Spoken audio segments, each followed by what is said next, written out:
They had been warned that the Americans would mistreat them and show them no respect. However, the enemy broke 247 German women captives in June 1945 when they got off the transport trucks at Camp Ruston, Louisiana, using little white presents wrapped in brown paper instead of humiliating them. They anticipated deterioration. Rather, they were given something they hadn't seen in 3 years: sanitary napkins, which were discreetly given to them by soldiers who turned away to maintain their dignity. Everything they had been taught about the enemy started to fall apart at that same instant. They were struck like a wall by the Louisiana heat.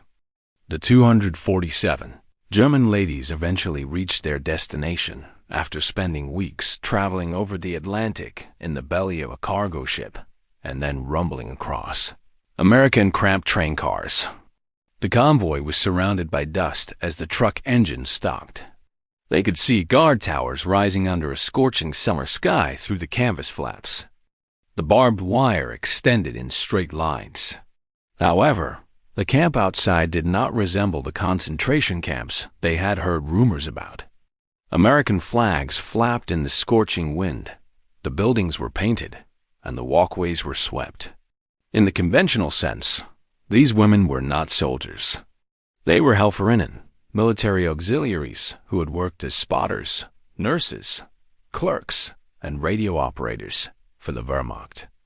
Most of them were between the ages of 19 and 30. Their hair hung limp and unclean, and their gray-green uniforms were discolored after weeks of travel. Some held tiny bags that held their only belongings, which included a small Bible, a note, and a picture. Some had nothing at all. They were the first to notice the fragrance as they descended from the trucks. They smelled coffee, fresh bread, and fried chicken instead of the smell of unwashed bodies and the horror they had prepared for. A number of women paused, perplexed. Greta, a former nurse from Hamburg, said in a whisper, "Is this a trick? Why does it smell like a kitchen?" With cool, almost indifferent accents, the soldiers gestured for them to move forward. "Ladies, go ahead. Just one file. Keep your possessions with you." There was only efficiency, no yelling, no blows. Terror gave way to bewilderment inside the processing building. With fans buzzing in the corners, the room felt spacious and surprisingly cool. American soldiers with pens and forms manned the tables, which were arranged neatly in rows. As their names were listed and their possessions were catalogued, the women stood in line. With a quiet professionalism, Greta observed the soldier in front of her record her information. He simply carried out his duties without giving her a hateful glance. The medical examinations followed. In a separate room, 2 American female nurses were waiting. Recalling the tough and hurried exams in Germany during the last years of the war, this was the moment the women really feared. However, the nurses grinned sympathetically rather than mockingly. One said, "Hello," in bad German. "We examine health. Please take a seat." Greta was gently examined by the nurse, who also took her pulse and gave her a little card. "You're all right. Okay, although a touch skinny. Here, we feed you well." The showers followed next. Expecting shame, the women stiffened once more. However, the shower area had privacy curtains, tiles, and was spotless. Nobody observed them. Nobody gave a sneer. They were merely given bars of white soap with a lavender smell and instructed to wash. Greta had not felt anything like the heat of the water in months. She let the tears mingle with the flowing water as she placed her palms to the tile wall. More than anything, she was perplexed by the fact that it was kindness rather than cruelty. They were then provided with towels and clean, basic work attire, such as cotton shirts and pants, rather than humiliating prison uniforms. Greta noticed her image in a tiny mirror. Her hair was wet and flat, and her face was emaciated, but she once again had a human appearance. "They gave us soap," she wrote in her secret notebook that evening. "Actual soap. Hot water. I don't get it. The adversary is us. Why do they act in this manner toward us?" The women in the mess hall battled between incredulity and hunger. Mashed potatoes, green beans, golden fried chicken, butter rolls, and fruit cocktails were all prepared by American chefs. Unbelieving the food was real, several stood motionless. Greta had to hide her lips to stop herself from crying after tasting the potatoes. Some women sobbed in public. "My mother is eating bark soup," a young woman named Lazel muttered. "Due to a lack of milk, my newborn brother suffers rickets. And I have butter here." She nibbled the roll violently after staring at it, as if eating it was a betrayal of her family. Each woman was given a tiny bar of Hershey's chocolate at the conclusion of the lunch. Greta gripped it incredulously. Since before the war, she had not seen chocolate. She cut off a piece that night while lying on her bunk and let it to melt on her tongue. It was almost painful how sweet it was. She pictured her 14-year-old sister in Hamburg's rubble, where kids were searching for food. And here she was, consuming chocolate while incarcerated. "They feed us like guests, not prisoners," she wrote once again. Even before the conflict, the cuisine was inferior. "I'm not sure if I should feel thankful or humiliated." With metal bunk beds, thin mattresses, pillows, and blankets, the barracks were tidy. It was almost cozy in contrast to the wet cellars and shelters back home. Greta had not experienced privacy in months until each lady was given a tiny locker with a key. Confusion descended upon them as darkness fell. A few offered prayers. Others distributed their chocolate. Berlin telephone operator Frieda muttered, "I don't believe this. The generosity is a ruse. They will reveal their actual selves tomorrow." An elderly nurse gave a headshake. "I have witnessed brutality. This wasn't cruelty." Greta thought of soap, hot water, chicken, chocolate, and what might happen tomorrow while she lay awake listening to the cicadas buzzing in the muggy night. She had no idea that tomorrow would bring something even more surprising, something that would cause many of them to cry with relief rather than terror. At 6 a.m, the bell rung. Greta sat up, momentarily confused before recalling. The women lined up for breakfast porridge with brown sugar, bread with jam, and coffee after cleaning their faces at the shared sinks outside. Not the chicory substitute they had consumed in Germany, but real coffee. The portions were substantial. Greta ate carefully since she still didn't think the meal was real. Liesel was spreading jam on her toast at her table, her expression part amazement, half shame. The women were split up into work groups after breakfast. Some were tasked with cleaning bedding and uniforms at the camp laundry. Others prepared veggies and peeled potatoes in the kitchen. A group was assigned to tend to the rows of squash, beans, and tomatoes in the camp garden. It wasn't a difficult task. The harsh labor camps they had heard about were nothing like this. It was just ordinary job, similar to what they may have done at home. They were also compensated. It wasn't much, only a few dollars a week in camp money, but it was something. The camp cafeteria, a tiny shop that offered cigarettes, candy, soap, and even lipstick, accepted the scrip. Greta felt lightheaded the first time she entered the canteen and saw the shelves filled with merchandise. Stores in Germany had remained vacant for years. There was plenty here, in a prison camp. She purchased a tiny tin of hand lotion and a pack of cigarettes. She hadn't had the pleasure of cigarettes in years. The hand cream has a rose-like scent. She shared her cigarettes with Frieda and Liesel that night as they sat outside the barracks, admiring the sunset over the Louisiana trees while smoking in the nice evening air. It was nearly serene, almost normal. However, they were troubled by the discrepancy. Every meal, every tiny consolation, every brief period of relative calm served as a reminder of how different this was from what they had anticipated. More significantly, it was a far cry from what their families were going through at home. The first letters from Germany reached them 3 weeks into their captivity. After dinner, the women gathered around the American soldier to read names from envelopes as the mail call was given. Greta's heart skipped a beat when she heard her name. She instantly recognized her sister's handwriting when she tore open the letter. By the last of the dusklight, she sat on her bunk and read. Despite her sister's cautious and controlled remarks, the truth was evident. A bomber raid had demolished their residential building. 12 people shared 3 rooms in the cellar of a neighbor's home. There wasn't much food.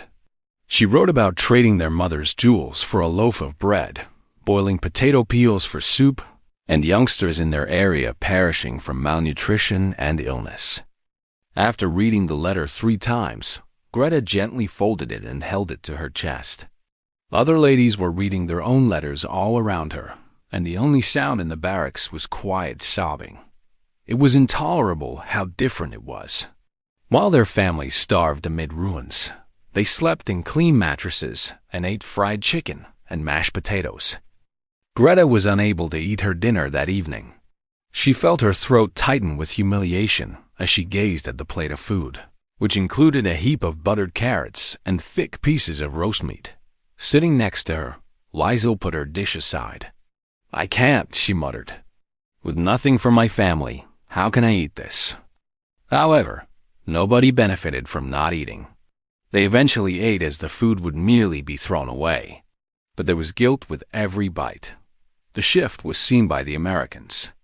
Over the weeks, the guards had become somewhat acquainted with the German women. They noticed the tears, the unfinished meals, and the reserved looks. Through an interpreter, one of the guards, Corporal Davis, a young man from Texas, inquired about the situation. He merely nodded slowly after learning about the letters. "Everyone is hard hit by war," he remarked. "But starving yourself here won't help them." Even if his remarks made sense, the guilt persisted. Life at the camp took on a routine in spite of the confusion and remorse. Small human moments started to appear within that beat, making it even more difficult to perceive the Americans as the monsters they had been taught to fear.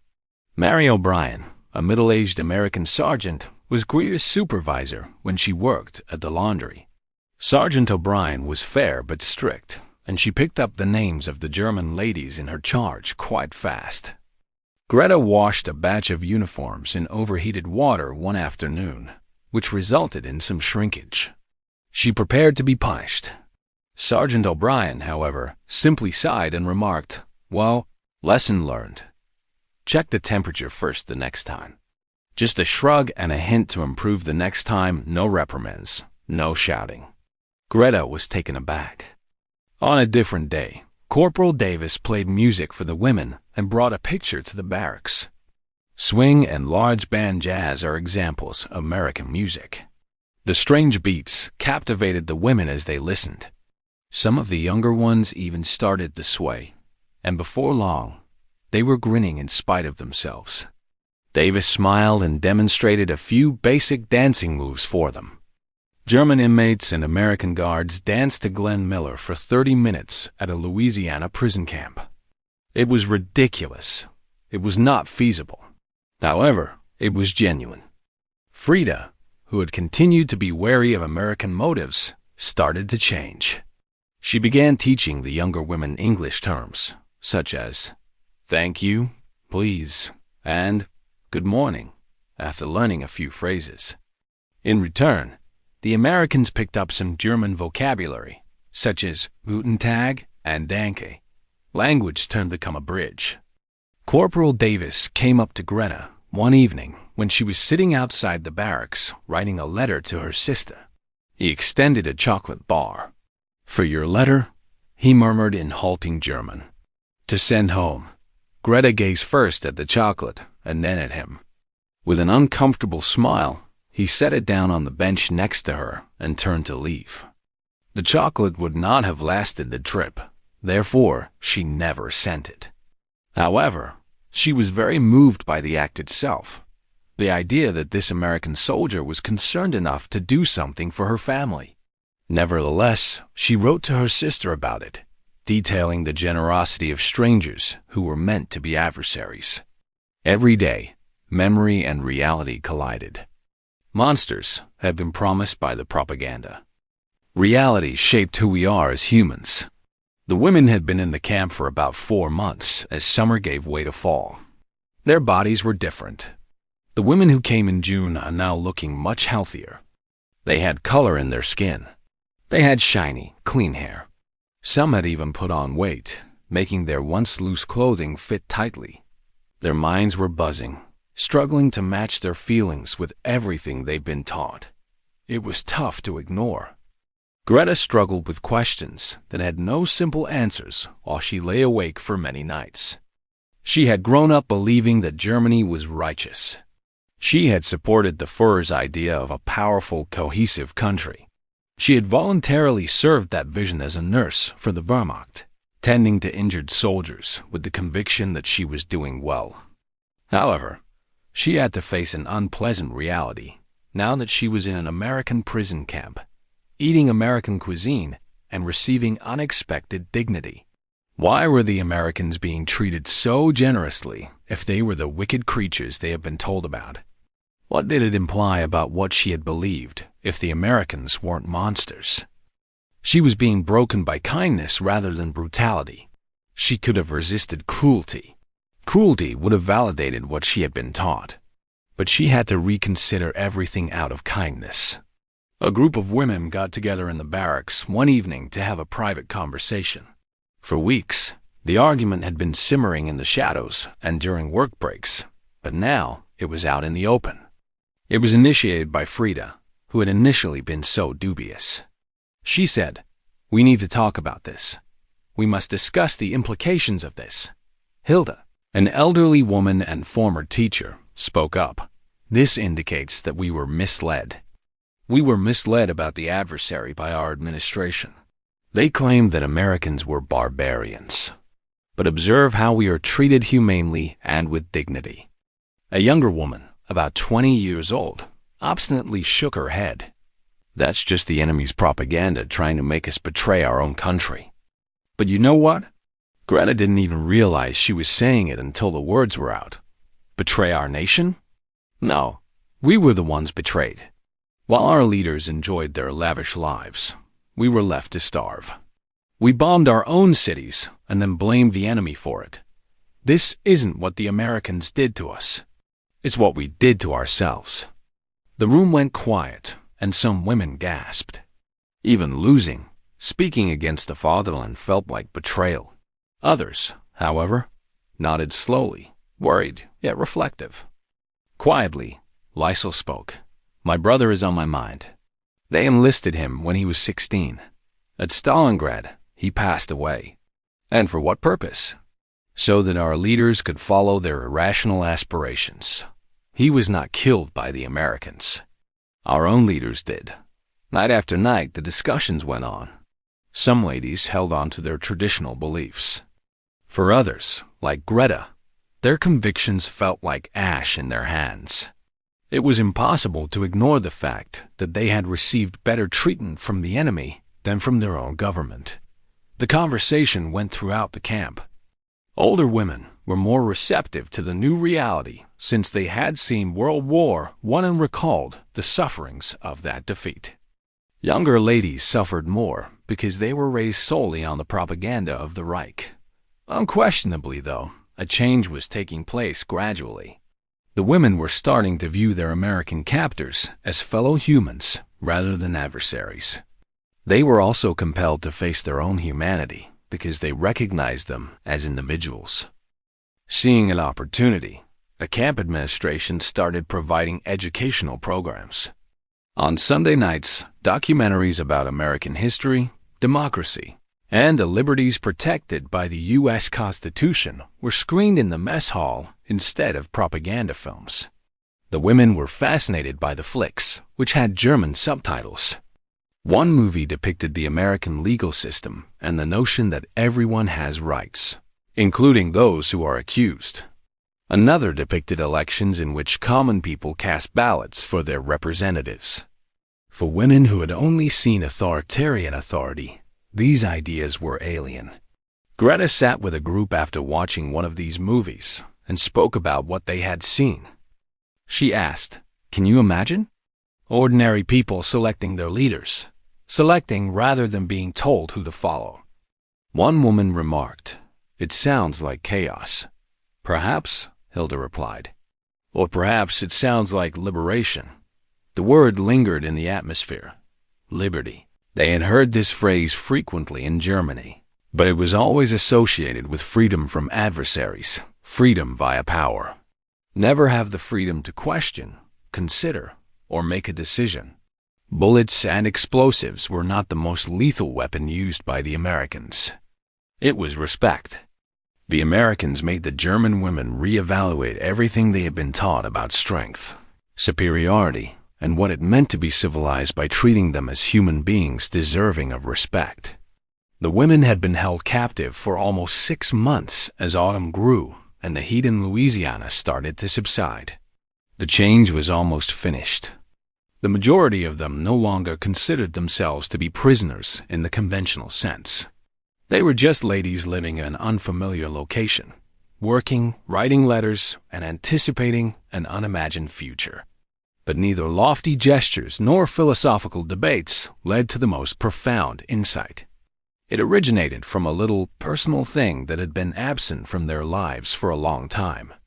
The statement was made by the U.S. government in October. After dinner, the women assembled in the mess hall, where a female officer and interpreter stood at the front. "We've been informed, ladies, that many of you have been dealing with certain personal difficulties," she remarked. "We want you to know that you can get the goods you need each month. We will offer everything you require. So please say Sergeant O'Brien or any of the female employees." The women didn't really comprehend at first. Then the significance became clear. They hadn't seen sanitary napkins or other feminine hygiene goods in years.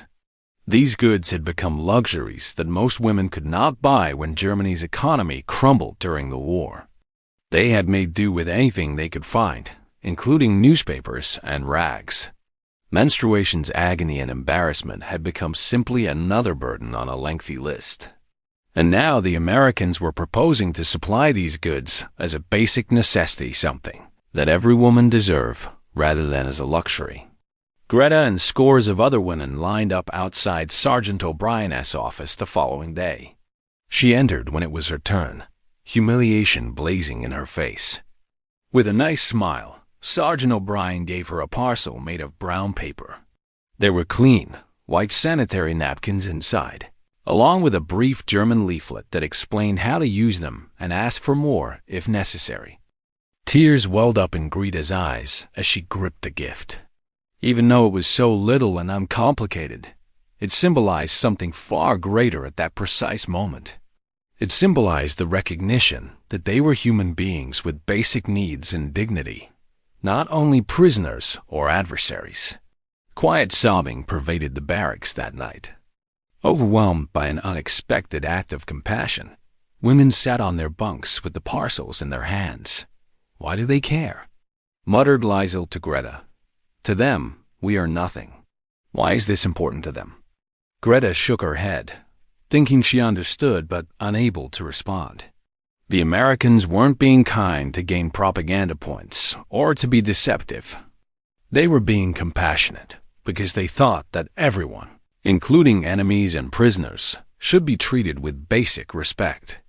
It was a totally different mindset from what they had experienced in Germany, where the state was everything and the individual was nothing, where power was everything and weakness was hated.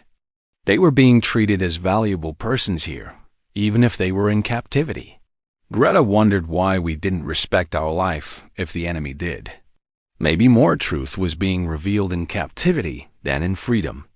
Maybe because kindness makes us see our own humanity reflected back at us, it wounds deeper than malice. Things hit the fan in late November. Even in Louisiana, winter was drawing near, and the evenings had become chilly. After 5 months in the camp, the women's lives had become nearly normal. However, the internal conflict persisted beneath the surface. One evening, Greta was sitting on her bunk with her notebook open on her lap. She had been recording her thoughts, anxieties, and confusion in it nearly every day. Now, when she turned the pages, she saw her own metamorphosis written down. The fearful, hateful lady who had written the initial entries appeared to be a stranger. That woman had anticipated torture and horror. That woman had been willing to die in defense of convictions she had never questioned. Greta had changed, though. She had felt compelled to scrutinize everything, and in doing so, she had discovered unsettling realities. "I fear leaving more than I fear arriving," she wrote, picking up her pen. "What does that say about me? That I'm a traitor, a coward, or just that I've opened my eyes at last?" Tears spilled onto the page, blurring the words. She put the pen down and covered her face with her hands. Other women were getting ready for the night around her. Some were already asleep, some were reading letters, and some were having quiet conversations. Typical. Everything had become so horribly typical. Greta had a dream about Hamburg that night. The ruins, the starvation, and the never-ending gray sorrow were all in her dreams. When she woke up in the morning, laying in her spotless bed with her pillow and wool blanket, she felt the entire weight of her metamorphosis descend upon her. She dreamed of her mother's dead eyes and her sister's pale face. She had changed since her arrival in June. Violence had not been the enemy's most effective weapon. It had been basic human kindness, food, chocolate, soap, and sanitary napkins. And those things had accomplished what gunfire and bombs could never accomplish. They had made her reconsider. Her heart had been altered by them. The news was made a few weeks later on a chilly December morning. Soon, a group of inmates would return home. They would be returned to Germany to reunite with their surviving relatives. By the end of the week, names would be posted. The announcement was met with startled silence from the women. Returning home, they'd all expressed a desire for it.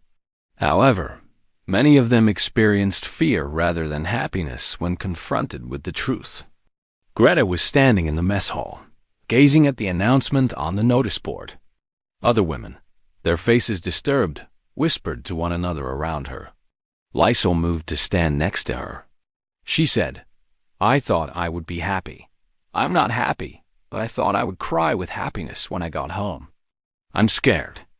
Greta said, "Me too," as returning home meant leaving plenty for hunger. Clean beds have to be exchanged for ruins. It meant returning to a society that had viewed them as disposable, while the enemy had treated them with respect. It required bringing this reality back to a nation that might not want to hear it. Greta's name appeared on the list of names when it was eventually made public. In 2 weeks, she would depart. Feeling hollow, she stood looking at her name. She ought to be thrilled. She needed to be keeping track of the days. Rather, all she experienced was fear. She made her last note in the notebook that evening. "I start getting ready to leave tomorrow. I'll be going back to what's left of my house in Germany in 2 weeks. However, I won't be the same person who departed. I am not broken by the enemy. I am whole because of the enemy. They have demonstrated to me that humanity can endure even in times of conflict and between adversaries. I have no idea what I will discover at home. However, I am certain that I will always remember this lesson. Being kind is not a sign of weakness. Dignity does not equate to loss. Occasionally, we learn more about ourselves from the enemy than from our friends." Holding the notebook close to her chest, she closed it. The Louisiana night outside was bright and chilly, with beautiful stars in the pitch-black sky. Greta sobbed while sitting on her bunk inside. Not for what she was leaving behind in the camp, but for the reality she would never be able to unlearn and the innocence she would never be able to recover. On a gloomy December morning, the transport ship sailed out of New Orleans. Along with dozens of other women, Greta stood on the deck and watched as the American coastline receded behind them. They would travel for weeks to reach Germany, traveling across the Atlantic in the winter, but this time, they were repatriated convicts rather than new captives. They had room to roam around, good meals, and Red Cross blankets, but the trip was devoid of joy. Each woman was engrossed in her own thoughts and didn't say much. While they had been comparatively comfortable in American captivity, they were returning to a nation they no longer recognized. to families who had endured unspeakable suffering. The weight of the guilt was bodily. Liesel felt seasick for the majority of the trip, but Greta suspected that her illness was caused by dread more than just the choppy waves. Every day for hours, Frida paced the deck while smoking cigarette after cigarette and gazing out at the gray ocean. The teacher, Hilda, set up a small study group and taught the younger women English, emphasizing that language proficiency would be important for whatever came next. The temperature dropped as they got closer to Europe. The women gathered beneath their covers as snow fell on the deck, recalling the stifling Louisiana heat that now seemed like a faraway dream. The destruction was more extensive than Greta had anticipated when they eventually reached the German port. The dock was repaired temporarily after being partially demolished. Beyond, the city was reduced to ruins. Structures stood against the sky like shattered fangs. Thin and gray, their cheeks sunken with sorrow and hunger, people wandered through the streets like ghosts. Silently, the women got off the ship. They were greeted by Red Cross personnel who gave them directions to places for displaced people where they could obtain information about their relatives as well as weak tea. For the first time in more than 6 months, Greta clutched her little luggage and set foot on German land. It felt strange and incorrect. Frida's journey from the harbor to Hamburg took 3 days. When the trains did run, they were slow and crammed. Along with hundreds of other people, she rode in search of what was left of their lives. Bomb craters and abandoned military hardware littered the countryside as it rolled by the windows. Hamburg was worse than she had anticipated. An apocalyptic desolation had taken the place of the lovely metropolis she had known. Firestorms had destroyed entire neighborhoods. The well-known churches were only skeletal remains. People lived in lean-tos made of debris and cellars. In the basement of a partially demolished building close to their former neighborhood, she discovered her family. The girl screamed and rushed herself into Greta's arms as her sister opened the door and saw her. Skeletal and older than her years, her mother came out of the shadows. Her mother whispered, "You are alive. We believed you had passed away."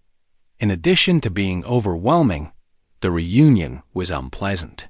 Her family was going hungry.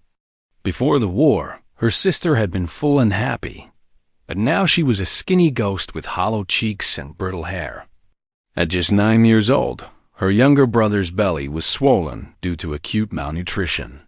The invading army rations and whatever they could trade or scavenge were their only sources of sustenance. Greta shared the food she had brought that first night, which she had carefully preserved for this occasion from her last days at the camp. Greta stared in despair as her family ate with ravenous desire. She remembered the Louisiana mess hall, the waste, the abundance. She considered the food she had consumed on a daily basis, food that could have sustained her family for several months. Her mother saw that she was crying. "What's wrong? Are you in pain?" Greta gave a headshake. "I'm all right. I am simply happy to be at home." However, it was untrue. She wasn't happy. She was heartbroken. Her family's misery and her months in captivity contrasted too sharply and painfully. She was in danger of drowning in guilt. Greta attempted to start again in the wreckage of Hamburg during the ensuing weeks and months. Using medical equipment supplied by the invading forces, she worked in a hospital tending to the sick and injured. She was standing in bread lines. In order to provide for her family, she learned how to stretch rations. She experienced the truth of Germany's loss. However, she had changed. It was noted by her relatives. Greta found it difficult to respond when her sister asked her about her experience in the American camp. How could she explain that the enemy had treated her better than her own government? With quiet dignity, how could she express the chocolate, soap, and sanitary napkins that were given to her? She revealed a few little facts to her sister. They provided us with good food. We were not harmed by them. They weren't what we had anticipated. Her sister gazed at her. However, they are the adversary. Our city was decimated by them. Greta muttered, We destroyed our city. We initiated this conflict. We had faith in it. We applauded it. And we paid the price when we lost. The Americans just put an end to what we started. Her sister remained silent. The reality was too acrimonious. Her sister asked Greta about the conflict once more after having children of her own years later. Germany had started to rebuild by that point. Although life was still difficult, it was no longer hopeless thanks to the occupying soldiers' assistance in establishing a new administration and democracy. The children of her sister were free, healthy, and well-fed.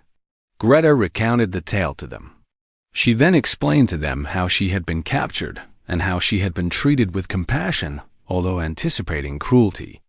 She told them about the hot water and soap, the food and chocolate, and the American soldiers who had treated them like human beings rather than adversaries.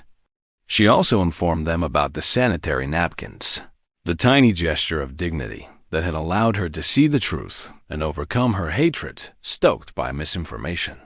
"Cruelty is not the hardest thing to carry," she remarked. "You can detest cruelty. You can withstand cruelty. Kindness from people you were taught to despise is the toughest thing to carry because it forces you to question everything. It requires you to view your adversary as a human.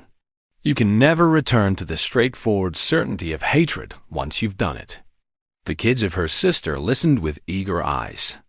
"What did you learn from it, Aunt Greta?" said one of them, a 12-year-old girl. Greta pondered for a long time. "I discovered that respect is more powerful than cruelty. I discovered that mercy may be shown even by adversaries. And I discovered that sometimes you can learn more about humanity from those you were taught to despise than from those you were taught to adore. And I learned never to believe anyone who tells you that an entire people are monsters," she continued after pausing. "Because inmates are not given soap and sanitary napkins by monsters. Individuals do. And everything changes when you see someone for who they truly are. Thus, the chocolate, the soap, and the little brown packets of sanitary napkins became more than just tangible items. They became evidence that human dignity can endure in the face of violence, hatred, and devastation. For those 247 German women incarcerated, the mere act of receiving basic respect from their captors turned into a life-changing event that contradicted everything they had been taught. The Americans had not been benevolent in order to control or achieve success through propaganda. They had demonstrated compassion because they thought everyone should be treated with basic human dignity, including captives and adversaries. And that conviction altered people's hearts and minds more than any weapon. For the remainder of her long life, Greta kept that lesson in mind. She shared her story with anybody who would listen, including her nieces and nephews and the pupils at the schools where she worked. Her message was always the same. Hatred is cozy and easy. All it requires of you is your rage and your fear. However, genuine kindness, even toward adversaries, requires bravery. It requires you to look past flags and uniforms to the person beneath them. And it is the most crucial and difficult thing we can ever accomplish," she continued. "They could have brutalized us," she said to her niece in a memorable and documented conversation many years later. "They might have made us seem bad. As the adversary, we were responsible for a great deal of death and devastation. Their brutality would have been justifiable. Instead, they provided us with food, soap, and dignity. And because it made us face the reality about our nation, ourselves, and the false beliefs we had held, that kindness was more difficult to endure than any punishment could have been. And it's a tale worth keeping in mind. It serves as a reminder that humanity can endure even in the most dire circumstances and between adversaries. It serves as a reminder that even seemingly insignificant acts of kindness, like as providing sanitary napkins to women who had been without them for years, can have a significant effect that reverberates throughout generations. Please hit the like button and subscribe to our channel if you thought this story was important and would like to hear more untold stories from World War II. Despite being lost to time, these tales continue to teach us about the value of human dignity, the peril of propaganda, and the potential for change. I appreciate you viewing, and keep in mind that being compassionate does not equate to being weak. It is the most powerful weapon available.